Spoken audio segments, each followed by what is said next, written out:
আজকে সারাদিন নিউ ইয়র্কে সফর ঘিরে সেখানে রাজনৈতিক নেতাদের উপর যেভাবে শারীরিকভাবে লাঞ্ছিত করা হয়েছে এবং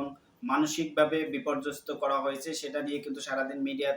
সোশ্যাল মিডিয়াতে নানা ধরনের আলোচনা সমালোচনা এবং মির্জা ফখরুল ইসলামের ভারতীয় গণমাধ্যমে একটি সাক্ষাৎকার ঘিরে যেভাবে বাংলাদেশের মিডিয়াগুলো একটি হেডলাইন করেছেন সেটা খুবই দুঃখজনক। তারা যেটি বলেছেন, মির্জা ফখরুল ইসলাম আলমগীর বলেছেন যে ভারতের গণমাধ্যমের কাছে যে আগামী নির্বাচনে আওয়ামী লীগ, জাতীয় পার্টি এবং ১৪ দলের যারা শরিক ছিলেন তাদের যেন অংশগ্রহণ করেন এবং একটি অন্তর্বর্তীকালীন সরকার যেন একটি নিরপেক্ষ নির্বাচনের আয়োজন করতে পারেন সেই বিষয়ে তিনি কথা বলেছেন এবং জামাত ইসলামের বিরুদ্ধে যেটি বলেছেন যে জামাত ইসলাম তাদের কাছে ৩০টি আসন চেয়েছেন। এই ৩০টি আসন তারা বিএনপি নাকচ করে দেওয়ার কারণে তারা কিন্তু পিআর পদ্ধতি বা বিভিন্নভাবে আন্দোলনের মাঠে নেমেছেন। এই কথাগুলো যখন এসেছেন এবং জামাতের পক্ষ থেকে তারা কিন্তু বিবৃতি দিয়ে তারা প্রতিবাদ জানিয়েছেন এবং মিডিয়া সেল বিএনপির অর্থাৎ বিএনপির যে মিডিয়া সেল আছেন তারাও কিন্তু এটার প্রতিবাদ করেছেন বা তারা জানিয়েছেন যে মির্জা ফখরুল ইসলাম এই ধরনের কোনো কথা বলেননি। প্রথমত যেটি আমরা জানতে পেরেছিলাম যে সেটা হচ্ছে যে সারাদিন যেটি ওই খবরের প্রেক্ষিতে যেটা জানা গিয়েছেন যে মির্জা ফখরুল ইসলাম আলমগীর এভাবে কোনো কথা তিনি বলেননি। এখন যেটি আবার এর কিছুক্ষণ পরে অর্থাৎ সন্ধ্যার দিকে যেটা জানা গিয়েছে সেটা হচ্ছে তিনি কোনো সাক্ষাৎকারই দেননি। এখন এই ২ টা বিষয় যদি মির্জা ফখরুল ইসলাম আলমগীর সাক্ষাৎকার দিয়ে থাকেন তাহলে বাংলাদেশের মিডিয়াগুলো আগে অন্তত এই সংবাদটি যাচাই না করে তারা কিভাবে হেডলাইন করলেন এবং বাংলাদেশে কয়েকটি মিডিয়া বেশি যেমন কালের কণ্ঠ এবং যেটি বাংলাদেশে মানুষ কলেরার কণ্ঠ বলে, এই কলেরার কণ্ঠ কিন্তু প্রথমত এই সংবাদটি প্রচার করার পরে কিন্তু বিভিন্ন গণমাধ্যমে আসতে শুরু করে। অর্থাৎ এখানে ভারতে বাংলাদেশে যে আওয়ামী লীগ রয়েছেন এই কালের কণ্ঠে আগে যারা কাজ করেছেন তারা তো পলাতক রয়েছেন, তারা কিন্তু মিলে কিন্তু এই ধরনের একটি নিউজ করেছেন যাতে জামাত ইসলাম এবং বাংলাদেশ জাতীয়তাবাদী বিএনপির মধ্যে যে একটি ঐক্য রয়েছে সেই ঐক্যটা যাতে নষ্ট হয়, সেই ঐক্য বিনষ্ট করার জন্য এবং রাজনীতিকে একটি কেওয়াস লাগানোর জন্য তারা কিন্তু এই ধরনের ভারতীয় মিডিয়া এই তথ্যটি প্রচার করেছেন এবং ভুয়া তথ্যটি ছড়িয়েছেন এবং ভারতীয় মিডিয়াকে যেহেতু আমরা গতি মিডিয়া নামে পরিচিত তারা বিশ্বে এবং সারা বিশ্বে তারা ভুয়া নিউজ ছড়ানোর জন্য কিন্তু নাম্বার 1 এ রয়েছেন যে ভারত থেকে বেশিরভাগ সময় তারা ভুয়া নিউজ ছড়ান।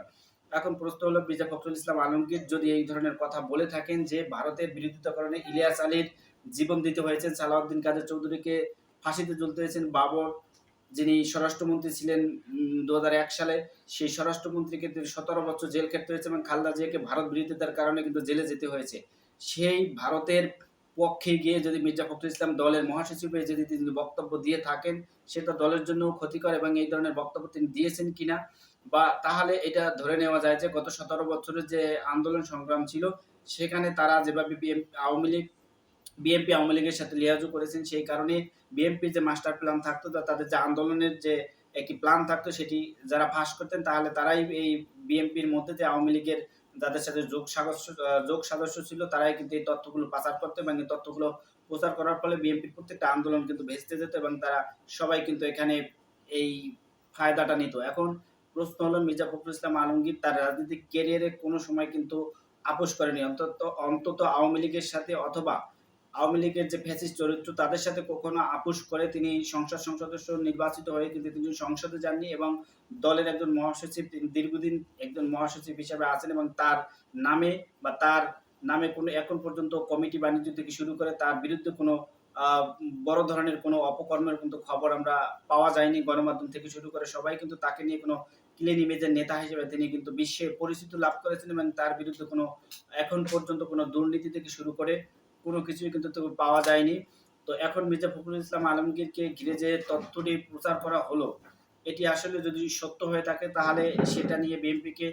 ভাবা উচিত এবং যদি এটা মিথ্যা হয়ে থাকে তাহলে বিএনপিকে এটা নিয়েও ভাবতে হবে বা যারা এই ধরনের নিউজ করেছেন বাংলাদেশে যেসব সাংবাদিকেরা রয়েছে অথবা নিউজ চ্যানেলের মালিকরা রয়েছে অথবা পত্রিকার মালিক প্রিন্ট মিডিয়ার মালিকরা রয়েছেন তাদের বিরুদ্ধে এখনই যদি ব্যবস্থা না নেওয়া হয় ভবিষ্যতে কিন্তু এর সামনে যে নির্বাচন সেখানে কিন্তু বিএনপিকে বড় ধরনের একটি ফাঁদে ফেলার একটি ষড়যন্ত্র হবে এবং জামাতকে এখানে সতর্ক থাকতে হবে। জামাতের বিরুদ্ধে যে ধরনের প্রচারণা তারা চালাচ্ছেন এবং বিএনপি এবং জামাত দুইটি দলকের মধ্যে একটি এমন একটি কন্ট্রাডিকশন অর্থাৎ এমন একটি কেওয়াস লাগাতে চাচ্ছেন যাতে করে সামনে যে ফেব্রুয়ারি নির্বাচন সেটা যেন বানচাল হয়ে যায়। সেই কারণে বলবো যারা ভারতের পক্ষে বা ভারত যে ধরনের তাদেরকে প্রিসক্রিপশন করছেন যে দলই হোক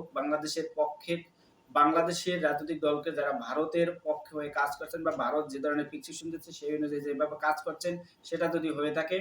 তাহলে এটার জন্য চরম মাশুল দিতে হবে। এখনই ভারত থেকে তাদেরকে ভারত প্রেম থেকে তাদেরকে বেরিয়ে আসতে হবে এবং অন্তর্বর্তীকালীন সরকারের যে প্রেম আমরা সেটাও দেখতে পেয়েছি এবং তারা যেভাবে বাংলাদেশের উপর নিষেধাজ্ঞা দিয়ে রেখেছেন বিভিন্নভাবে ভিসা থেকে শুরু করে তাদের আমদানি রপ্তানিতে, এবং বাংলাদেশ কিন্তু পুজো উপলক্ষে মাছ পাঠিয়েছেন, তারা চাল পাঠিয়েছেন, এই ধরনের সম্পর্ক তারা দেখিয়েছেন। যেহেতু প্রতিবেশী রাষ্ট্রের সাথে সম্পর্ক থাকা এটি একটি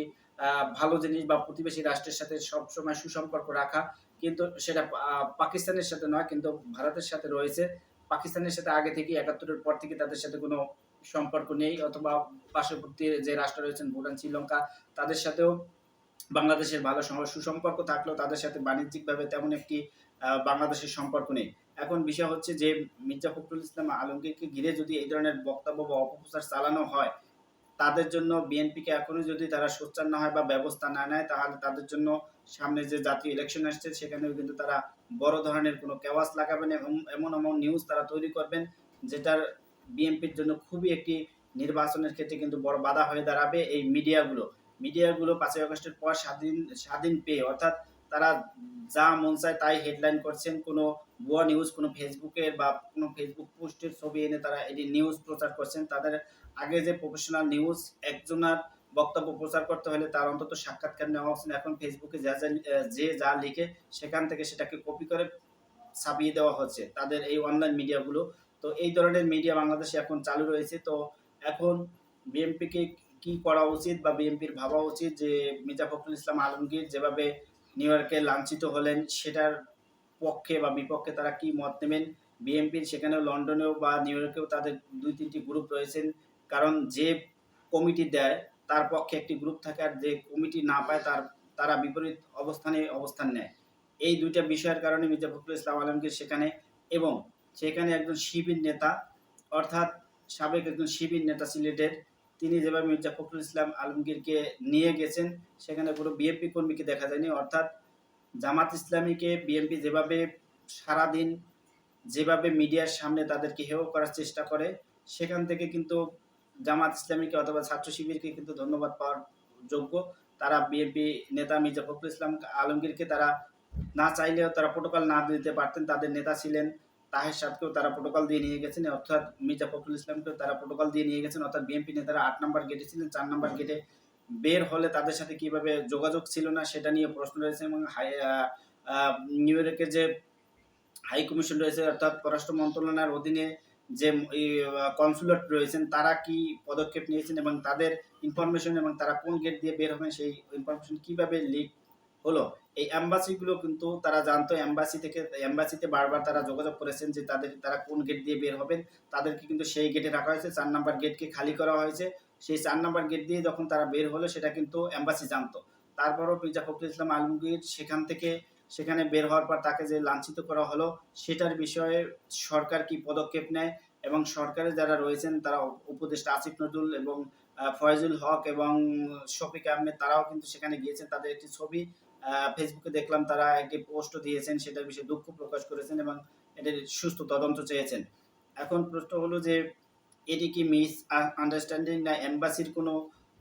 ফেসিস্ট চরিত্রের কোনো কারণ, বা তারা কিভাবে ইনফরমেশন লিক করেছেন, তারা কোন ফ্লাইটে গিয়েছেন সেটা জানা যায়। অর্থাৎ তারা কোন গেট দিয়ে বের হবেন সেটা শুধু এম্বাসিই জানেন, এবং এম্বাসি থেকে বারবার তাদের নিরাপত্তার জন্য যোগাযোগ করা হলেও তারা কেন নিরাপত্তা দিল না সেটা নিয়ে প্রশ্ন। এবং সেখানে যে কনসুলেট রয়েছে বা এম্বাসির যে প্রধান রয়েছেন, হাই কমিশন রয়েছেন, তাদেরকে অবশ্যই আইনের আওতায় অথবা জিজ্ঞাসাবাদ অথবা তাদের এখানে থেকে বিদায় দেওয়া উচিত এবং নতুন করে সেখানে হাই কমিশন নিয়োগ দেওয়া উচিত, সেটা যাচাই বাছাই করে। একজন ছাত্রলীগ নেতা এখনো যদি হাই কমিশনে থাকেন, এম্বাসিতে থাকেন, তাহলে এই যে মাহফুজের উপর হামলা এবং বিভিন্ন সময় তারা যে ইনফরমেশনগুলো আওয়ামী লীগ আগে পেয়ে যায় সেটা কিভাবে পায়, তাহলে এই ধরনের লোকদেরকে এখনো তারা রেখেছেন। এবং আসিফ নজরুল মানে উনি একজন টিচার হয়ে যেভাবে এই অভ্যুত্থানটাকে বিতর্কিত করার চেষ্টা করছেন, তার জন্য ১০০-এর মধ্যে ৫০ ভাগ দায়ী হচ্ছে আসিফ নজরুল। একে উপদেষ্টা পদ থেকে আগেও একটি ভিডিওতে বলেছিলেন তাকে বের করে দেওয়া উচিত, এবং আরেকজন আছে স্বরাষ্ট্র উপদেষ্টা। এই ২ জন যেভাবে বাংলাদেশের এই গণঅভ্যুত্থানকে তারা বিতর্কিত করার চেষ্টা করছেন, আইন শৃঙ্খলা পরিস্থিতিতে উন্নতি হয়নি, আরো অবনতির পথে। এই আইন শৃঙ্খলার যে তারা অবনতি করেছেন বা তারা যে এটি নিয়ন্ত্রণ করতে পারেনি, সেটার জন্য তাদের ক্ষমা চাওয়া উচিত এবং তাদেরকে পদত্যাগ করা উচিত। নির্বাচনের আগে যদি এটি না করা হয় তাহলে কিন্তু বড় ধরনের কোনো সমস্যা তৈরি হতে পারে এবং নির্বাচনের ক্ষেত্রে যে ধরনের বড় বড় বাধা আসতে পারে সেটা কিন্তু হয়ে থাকবে। এখন বিএনপিকে এখনই ভাবা উচিত, যদি মির্জা ফখরুল ইসলাম আলমগীর এই ধরনের বক্তব্য দিয়ে থাকেন, তার এই বক্তব্য তারা এগ্রি করে কিনা, বা জামাতের পক্ষ থেকে তারা কিন্তু তার এই বিবৃতি দিয়ে জানিয়েছেন তারা এই ধরনের কোনো কথা বলেনি এবং তাদের কোনো আসন চায়নি। এখন তাহলে এই নিউজগুলো কিভাবে এলো এবং নিউজগুলো কারা ছড়ালো? যদি বাংলাদেশের ইন্ডিয়ান পত্রিকায় নিউজটি ছাপিয়ে থাকেন, তাহলে বাংলাদেশে যখন এটি ছাপানো হলো তারা মির্জা ফখরুল ইসলাম আলমগীর একটি বক্তব্য নেওয়ার চেষ্টা করতে পারতো, সেটি যাচাই বাছাই করে তাদের সংবাদটা পরিবেশন করা উচিত। এই সাংবাদিকতার কারণেই কিন্তু দীর্ঘ এই 17 বছর মানুষকে ফ্যাসিস্টিক দেখতে হয়েছে এবং তারা তাদের হয়ে যেভাবে কাজ করছেন, এখন আবার বিরোধী দলকে দমন করার জন্য, অর্থাৎ যারা বাংলাদেশে এখন বড় রাজনৈতিক দল, দুই দলকেই কিন্তু দুই দলের মধ্যে ফাটল ধরানোর জন্য যে ধরনের কর্মকাণ্ড বা কাজ করা দরকার সেটা কিন্তু তারা চালিয়ে যাচ্ছেন এবং বিভিন্ন জায়গায় সেটা করে যাচ্ছেন।